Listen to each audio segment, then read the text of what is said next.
Well, first, I'll just start off by thanking everybody for being here.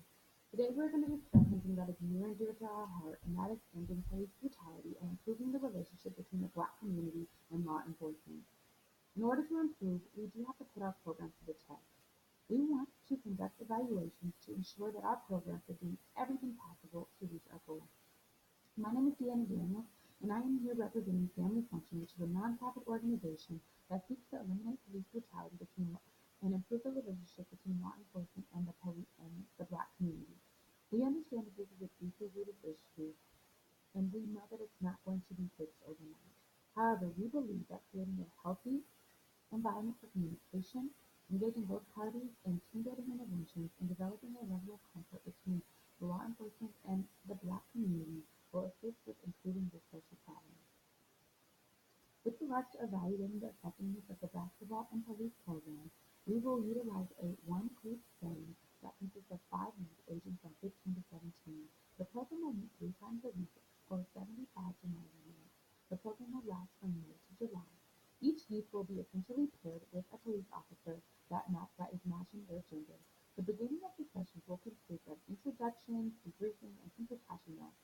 Once it is complete, they will begin to play basketball. At the end of each meeting, the officer is allotted a time to individually mentor with the youth that they are partnered with. Over the course of the 3 months, they are expected to build a rapport, a new level of trust in the officers with the officers and have a change of heart with regards to attitude and feelings towards them.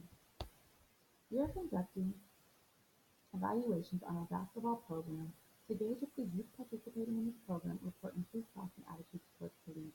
We are also conducting evaluations with regards to our community events, specifically our job fair, to see how our employment rate is converting, as well as overall our community events to see if we are improving the relationship and improving the comfortability and familiarity between law enforcement and the community. Our basketball and police program consists of a one-group, pre-post-test design with a purposeful sample size. We are gathering qualitative and quantitative data. We utilize pre- and post-tests in accordance with focus groups, client interviews, to effectively evaluate the program. Prior to the program, staff, mentors, and therapists conduct uh, the pre-test utilizing the positive and negative out-group scale to provide a baseline with regards to how the youth evaluate and feel about the police. A month and a half into the program, which is halfway, a focus group was conducted with the youth to identify trends and programs. During this time, we conducted a process evaluation to see if we could improve any immediate needs. On the last day of the program, the youth were provided the same positive and negative out-group scale. They also engaged in individual interviews with mentors and therapists of the program. After the information was analyzed, we summarized the results, themes, and outcomes by using a schematic analysis in addition to results from the survey. We also evaluated our community job fair, which was a quantitative evaluation that utilized telephone surveys to evaluate the success rate of employment following the community job fair. The community job fair was a 3-day event where attending participants engaged in interviews, networking with employers, and possible job opportunities. The population and sample size were selected to meet a quota of specific amount of unemployed men and women from the community. The program facilitator and police reviewed the participants' resumes and offered assistance in locating possible employment opportunities if needed. At the end of the 3rd day, a call was made to follow up with regards to interviews, potential jobs, questions, concerns, tips, things of that nature. The next phone call or interview was a month post the job fair. It is this time where we will determine and evaluate the number of individuals that received employment resulting from attending the job fair. We collected data and analyzed using categorical therapy.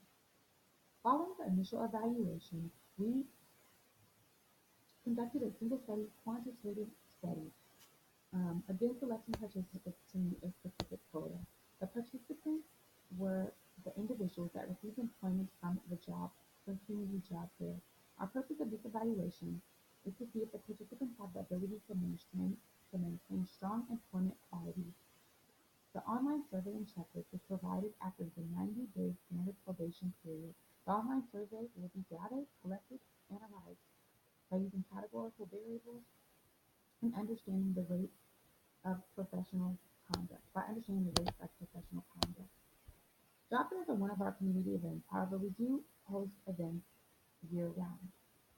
And with that being said, we want to conduct a qualitative and quantitative, interrupted time period designed study over the course of the year.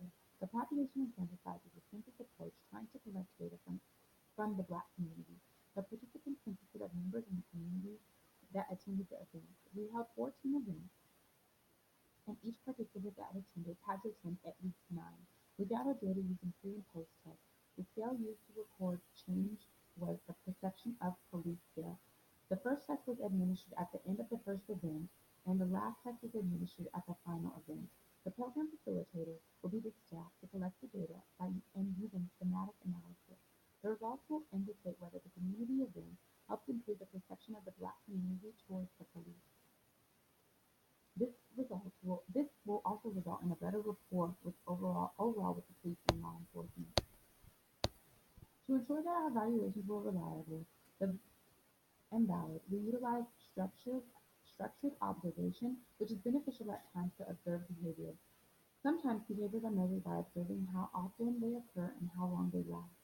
It is it is just as simple as ensuring that results are valid in measuring what they say they're going to measure and what we are looking for. After observing our results, we utilize document analysis to establish a level of criterion validity. This is to establish when similar instruments provided similar results. We also utilize credible and reliable tools such as the perception of police scale, as well as the positive and negative outbreak scale, which are both have been shown to be helpful with regards to effectively capturing true data. We incorporated the balance of qualitative and quantitative methods to remain free from bias and remain ethical. We are able to justify our conclusions by ensuring the tool's data collection, analysis, and summarization will be reliable and valid. We utilize multiple qualitative and quantitative methods to provide data that our interventions are effective. Our data was collected by qualified and ethical clinicians and program facilitators. We provide appropriate aftercare to engage with the participants and confirm the results. The use of the funding for evaluating these programs will benefit us and will be utilized for evaluating instruments, data collections, and analysis. We believe in our program and we believe that we can make a difference. We know that effectively and successfully evaluating our program will assist